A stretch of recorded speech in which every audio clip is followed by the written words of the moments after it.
Syawal ada? Password. Oh, okey.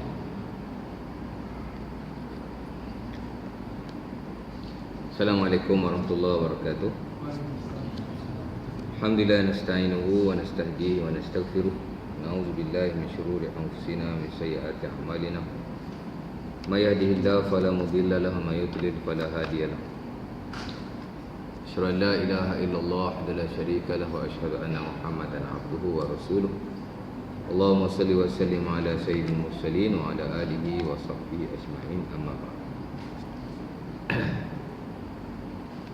Pertama kali sama-sama kita memanjatkan kesyukuran kepada Allah SWT kerana dengan limpah kurnianya dapatlah sama-sama kita berkumpul pada malam ini. Dan telah kita sembahyang maghrib secara berjemaah. Kemudian insya-Allah taala kita akan sambunglah kuliah kita yang telah kita tangguhkan pada bulan yang lalu. Okey, baik. Kita apa yang ada buku inilah ya. Telah menghabisi hadis yang pertama di bawah tajuk amal ibadah yang paling afdal. Itulah hadis yang diriwayatkan oleh Al-Imam Ahmad daripada Ma'iz. Dan dia adalah hadis yang sahih. Itulah tak kala Nabi ditanya, apakah amalan yang paling afdal? Nabi jawab, imanun billahi wahdahu. Beriman kepada Allah Ta'ala yang Maha Esa. Dan saya dah uraikan panjang lebar pada tuan-tuan maksud iman dan juga perkara yang berkaitan dengannya.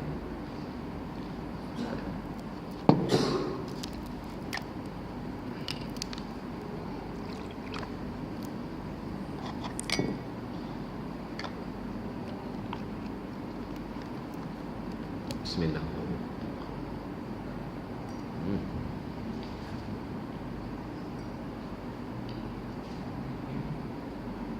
Alhamdulillah. Okey, baik. Kemudian saya dah hurai pada tuan-tuan, yang kedua itulah jihad. Nabi kata al-jihad. Dan saya dah hurai pada tuan-tuan panjang lebar jihad di sisi syariat Islam.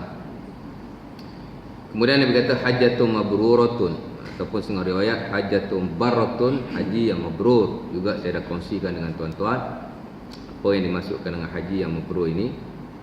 Kemudian Nabi kata tabdulu sa'irul a'mal kama baina matla'is syamsi ila maghribiha. Ketiga-tiga perkara ini Nabi kata melebihi berbanding amalan yang lain, umpama timur dan barat. Mana amalan yang besar lah ya. Baik. Kemudian saya dah baca tuan-tuan hadis yang kedua yang diriwayatkan oleh Al-Imam Bukhari dan Muslim daripada Anas bin Malik. Nama sahabat buku ini dia tak tulis. Itu saya beritahu lah. Kalau mula-mula tu Ma'iz. Kalau nombor dua ni Anas bin Malik. Salah seorang sahabat Nabi yang jadi khadam Nabi masa Nabi di Madinah. Di samping yang lain-lain lah. Apa maksud khadam Nabi? Khadam Nabi ni bukan hamba Nabi, tapi pembantu pada Nabi. Ramailah. Anas bin Malik, ada seorang nama Rabi'ah, ada yang nama Abi Mas'ud Al-Badri. Ni hak tolong Nabi lah. Banyak tolong Nabi. Termasuk juga Ibnu Abbas dan juga Ibnu Umar. Biasa yang kecil-kecil lah. Yang kecil-kecil. Baik. Juga bentuk hadis yang sama. Bentuk hadisnya sama, namun jawapannya berbeza. Dan ini sebenarnya perihal sebahagian besar daripada hadis yang diriwayatkan oleh Nabi SAW. Umpama kita lihat tuan-tuan dalam Sahih Bukhari rahimahullahu ta'ala, hadis yang diriwayatkan lebih kurang 7,000 hadis. Tak termasuk dengan hadis-hadis yang disebut sebagai hadis mu'allaq, hadis yang tidak dinyatakan sanad. 7,000 lah. Kalau campur waktu lebih kurang 9,000. 7,000 hadis ini tuan-tuan, 4,000 daripadanya adalah hadis yang berulang-ulang. Dia panggil hadis mukarrar. Hadis lebih kurang sama. 4,000 banyaklah, melebihi 50%. Manakala 3,000 lagi adalah hadis yang tidak berulang-ulang. Lain lah, lafaznya lain. Nak cerita, dan begitu jugalah dalam buku-buku sunan yang lain. Kalau tuan baca tu ensiklopedia hadis tu, dalam buku lain pun sama. Tuan tengok apa nama, Muslim, tuan tengok Abi Dawud, dia lebih kurang sama. Cuma ada beza sikit, dia mirip lah. Mana mukarrar ni dia mirip. Kadang-kadang dia mirip di bahagian hadapan, kadang-kadang dia mirip ayat tu hampir, dia adalah percentage dia tu mirip. Macam ini pun lebih kurang sama lah. Su'ilan Nabi ditanya. Cuma jawapan Nabi tu lain, ada mirip juga. Nabi ditanya apa dia? Sama lah. Nabi ditanya ayul a'mal afdal ilallah, manakah satu amalan yang paling afdal di sisi Allah. Kadang-kadang Nabi ditanya ayul a'mali ahabbu ilallah, manakah satu amalan yang paling disukai Allah. Kadang-kadang dia tanya yang mana paling afdal. Apa mana paling afdal? Paling lebih. Fadal ni lebih. Sebab tu kita kata fadilah, semayang berjemaah. Fadilah sekian. Fadilah ni makna kelebihan. Afdal makna yang lebih. Kalau ahabbu makna yang paling disukai. Lebih kurang afdal tu yang disukai Allah. Yang disukai Allah itu afdal lah. Dia tak berlaku yang Allah Ta'ala suka tapi tak afdal, dia tak berlaku. Nampak? Adik-beradik lah, mak bapak lain. Pasal apa? Perkataan tu tak sama, tapi makna dia sama.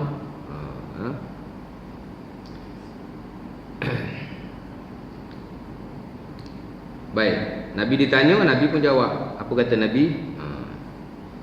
Nabi ni kadang-kadang ditanya, dia jawab. Tuan-tuan, itu sebagian besar daripada sunnah qauliyah. Sunnah Nabi kan ada 3 kan? Qauliyah, fi'liyah, takririyah. Hak qauliyah ni banyak, bila Nabi ditanya, Nabi jawab. Tapi ada jugalah sebahagian, bila Nabi ditanya, Nabi tak jawab. Pasal apa? Bukan Nabi tak nak jawab saja-saja. Pasal jawapan itu Nabi tak berapa apa nama? Nabi tak ada jawab, Nabi nak bagi jawapan yang paling betul ya. Nabi tak ada boleh jawab. Tapi kadang-kadang Nabi ni dia punya metodologi, dia nak jawab dia mesti tepat. Nampak? Macam tu lah. Nabi tunggu dulu baru Nabi jawab. Bila mana turun wahyu. Contohnya Nabi ditanya oleh musyrikin masa di Mekah lah. Orang musyrik tanya Nabi, "Ya Muhammad, wahai Muhammad." Dia tak kata ya Rasulullah. Kan? Orang kafir takkan nak kata ya Rasulullah. Kalau Yahudi dia kata ya Abul Qasim, wahai Abu Qasim.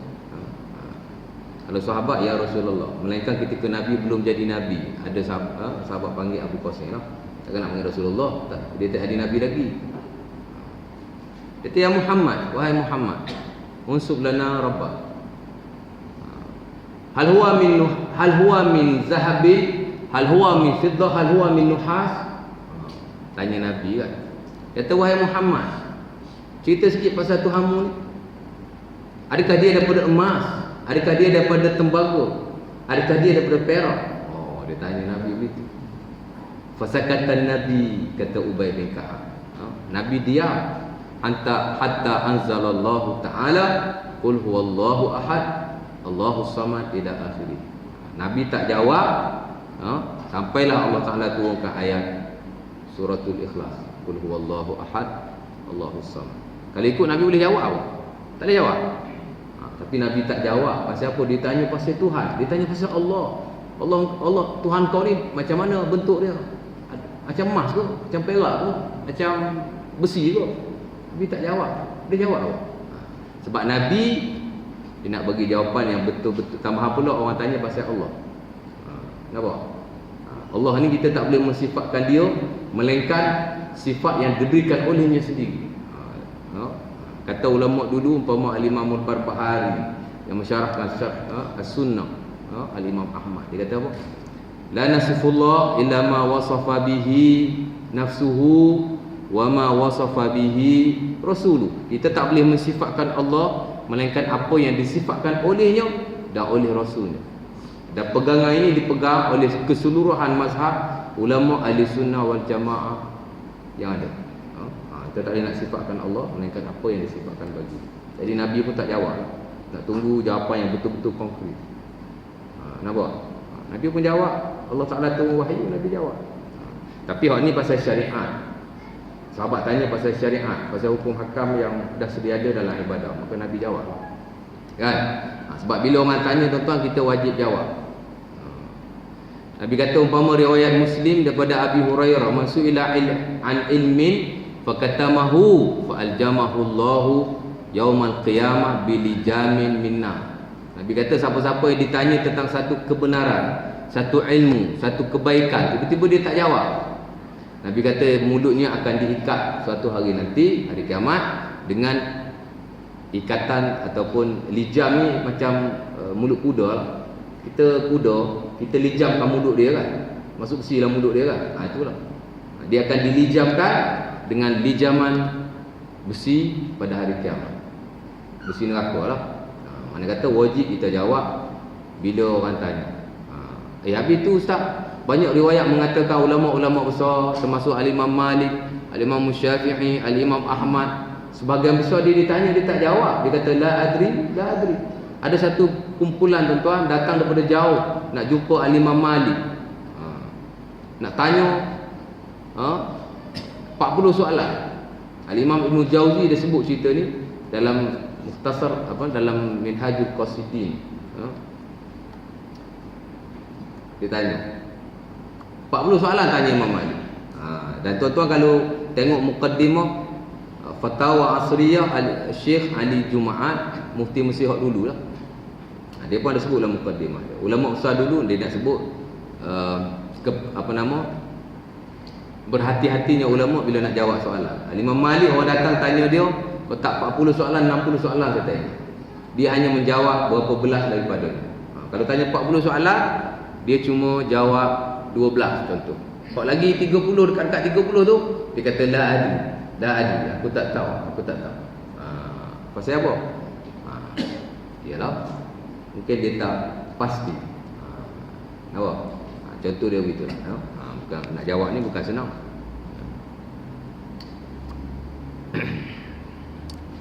Macam saya lah, malam saya pergi kuliah 2 hari lepas, malam tempat lain di Kondo. Dia kata, Ustaz, kalau kita semayang dah habis ngajar, ada depan, kalau kita dah habis, kita tengah semayang, handphone kita letak kat depan kita tu, tiba-tiba handphone tu bunyi, lupa nak silent lah.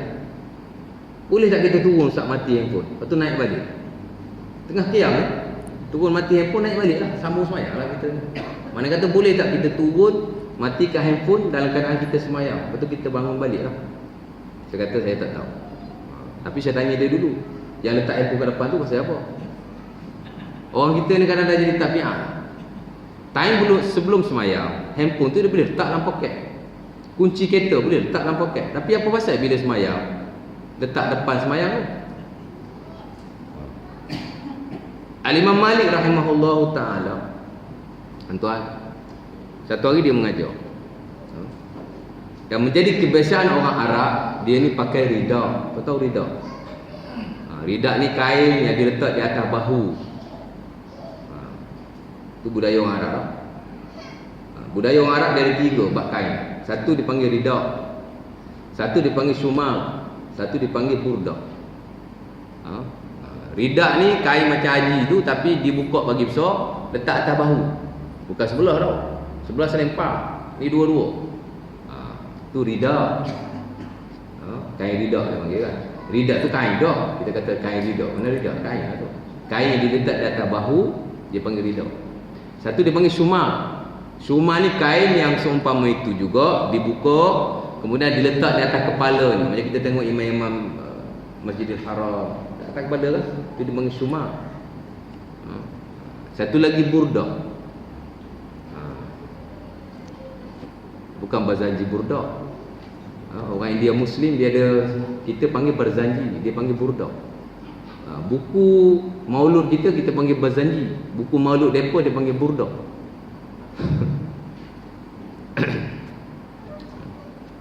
Burda ni ialah kain yang panjang, lebih kurang 1 depa bulat, yang diletakkan juga di atas bahu.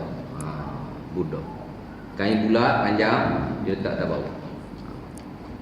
Kalau 4 segi letak atas bahu, saya tak tahu tu rida ke, burdah ke, Allah Ta'ala alam. Tapi kalau letak sepenuhnya dia panggil rida. Kalau letak sebelah tapi kain tu panjang. Dia bentuk satu kata Imam Suyuti, dia bulat, padat kainnya, macam kain tu kita digulung-gulungkan, letak panjang atas bau. Itu dipanggil burdah. Itu sunnah juga sebenarnya. Tetapi dia budaya orang Arab. Dia panggil sunnah zaidah. Dan satu lagi serban juga budaya orang Arab. Itu dipanggil sunnah zaidah. Dalam usul dia panggil sunnah zaidah, sunnah tambahan. Ataupun setengahnya bagi title sunnah jubiliyah, sunnah adat. Pasal apa? Pasal sebelum Nabi ada, benda tu dah ada. Nabi duduk dalam masyarakat yang ada benda. Itu dipanggil sunnah jubiliyah. Nampak? Sebelum Nabi ada, pakaian tu sunnah-sunnah yang berupa pakaian, berupa makanan yang ada pada zaman Nabi, yang digunakan bukan saja oleh Nabi, malah masyarakat ni. Tak kira kafir, tak kira Islam. Nabi makan buah tamar. Ustaz, makan buah tamar sunat Ustaz. Pasal apa Nabi makan? Orang kafir makan buah tamar. Tapi sunat jugalah, pasal Nabi ada sebut 10 biji pagi, 10 biji petang makan buah tamar diselamatkan daripada racun. Itu sunat lah. Kalau bentuk itu sunat. Nak cerita secara umumnya makanan, pemakaian yang ada pada zaman Nabi, dia panggil sunnah jubiliyah, sunnah tambahan. Sebelum Nabi ada, benda tu dah ada. Dan Nabi duduk dalam masyarakat itu, Nabi tak boleh lari daripadanya. Nabi pun kena buat juga lah, pasal adat dia kan. Nampak? Sebab tu ulama kata sunnah-sunnah jubiliyah yang berupa adat, kata kita buat ni tak ada niat nak ikut Nabi ataupun mahabbatun Nabi, sayang pada Nabi, maka tak dapat pahala. Sebab itu adat. Pakai saja nak orang Arab kadang-kadang dia jubah, tak semayang boleh pakai jubah. Kan? Dan tak semayang boleh pakai serban. Sebab itu ada. Kita belajar dulu beramai lah orang Arab tempat saya. Time semayang dia tak pakai jubah. Tuan-tuan tahu dia pakai jubah bila? Bila ada majlis keramaian baru dia pakai jubah. Pasal bila ada majlis keramaian, dia orang berkumpul dan dia nak bawa adat dia. Dia pakai ekol kan yang bulat atas kepala tu. Dia pakai jubah. Dia keramaian pakai jubah. Hari semayang dia tak pakai jubah. Kita beria masa nak semayang pakai jubah. Tapi waktu lain kita tak pakai jubah. Dia waktu lain dia tak pakai jubah. Waktu keramaian baru dia pakai jubah. Sebab itu adat ya. Sebab sebut adat dia. Kita pasal apa tadi? Pasal apa sebut adat tu? Dia kena tanya ni makmum-makmum semua ni. Supaya tak tidur. Pasal apa? Pasal Ustaz sebut adat dia. Pakaian. Pasal apa pakaian pula? Pakai orang Arab. Tak apa tak tahu.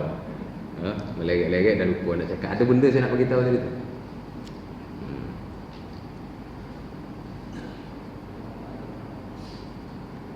Apa? Jagi dia ingat saya. Ada. Okey, baik. Ada benda penting saya nak bagi tahu tadi.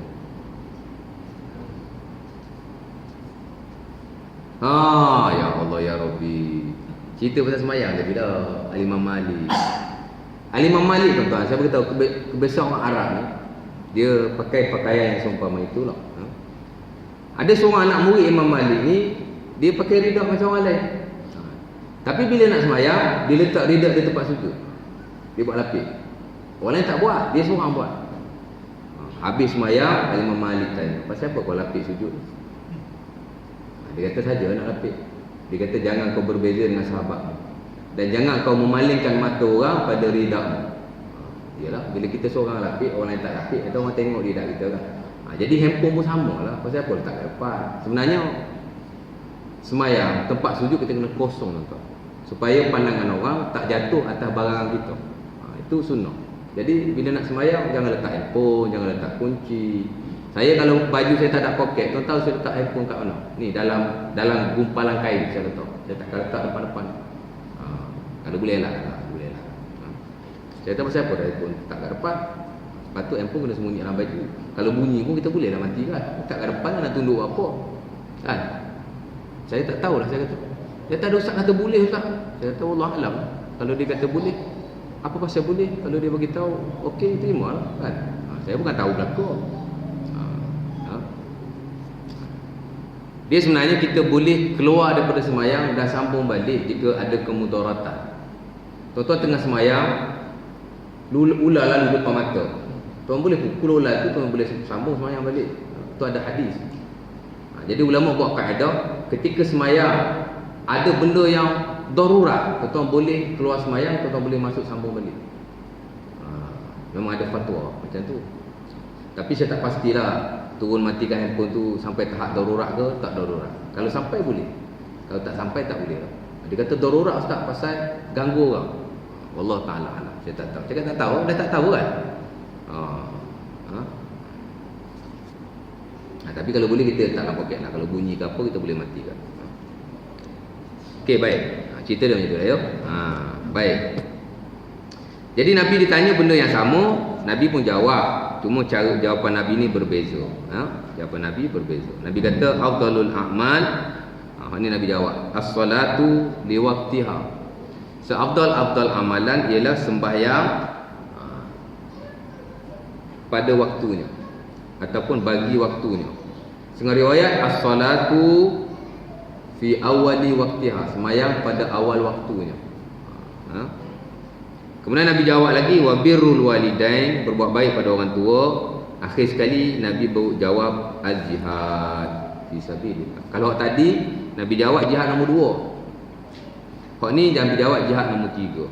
Nabi dulukan dengan sembahyang. Kata Nabi, seafdal-afdal sembahyang, seafdal-afdal amalan ialah sembahyang di awal waktunya.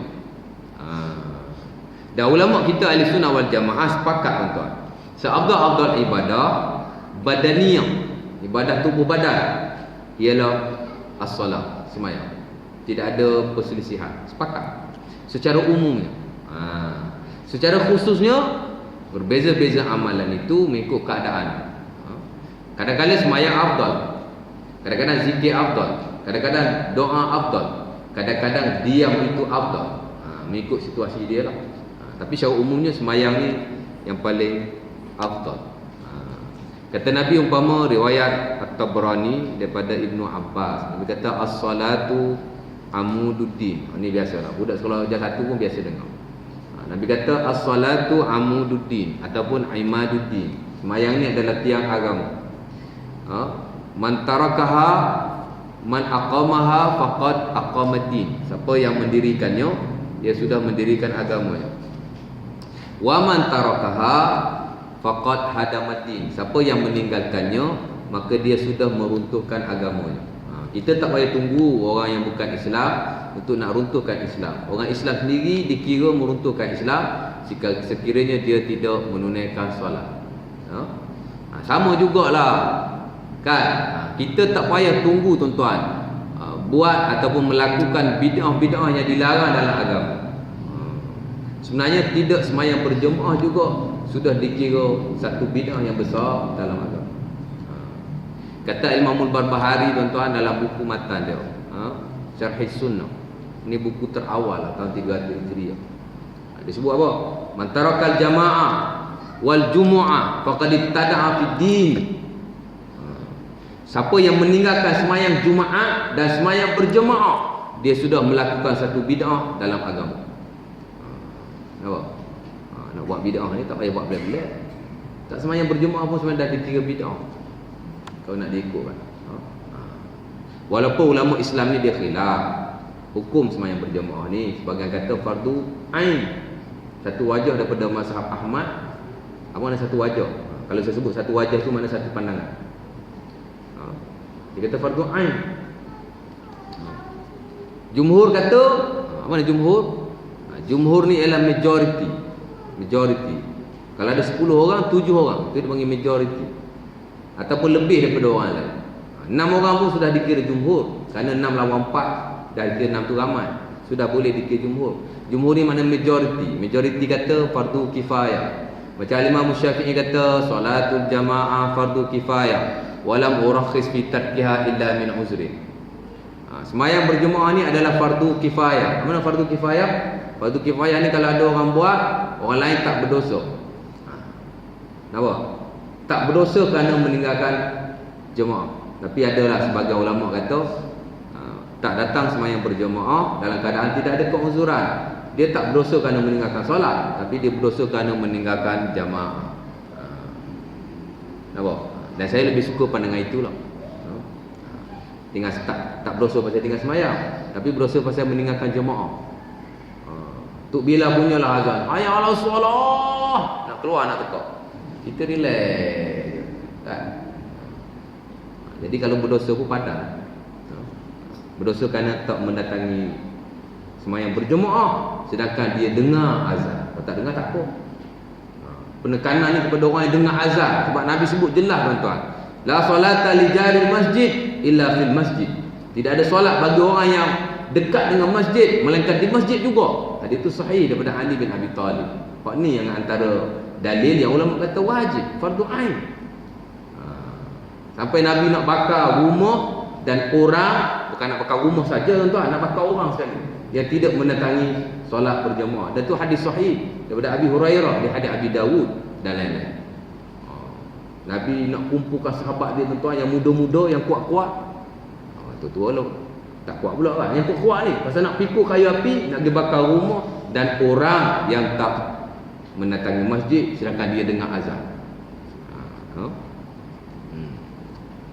Sekarang ni okey lah, pasal azan ni guna mic. Suara tak kuat mana pun, tapi pasal mic ni power. Allah bunyi kan. Tapi orang dulu tuan-tuan nak azan dia perlu effort, dia perlu suara yang kuat. Sebab tu sunnah azan ni orang suara kuat. Tapi hari ni suara tak kuat pun boleh azan tuan-tuan. Di tempat saya kucing manis ada, darah tinggi ada, kaki dah potong dah, jalan pakai tongkat. Dulu anak dia hantar pakai kursi roda. Dia Bilal tak suruh kita orang. Kau sihat-sihat tak nak jadi Bilal, kau sakit dia jadi Bilal. Suara Allah tak ada suara. Tapi sebab apa? Kalau zaman dulu kalau suara tak ada, tak boleh azan. Pasal azan ni kena orang suara kuat. Abdullah bin Zaid dia yang mimpi pasal lafaz azan. Tapi Nabi suruh Bilal yang azan, Nabi tak suruh dia.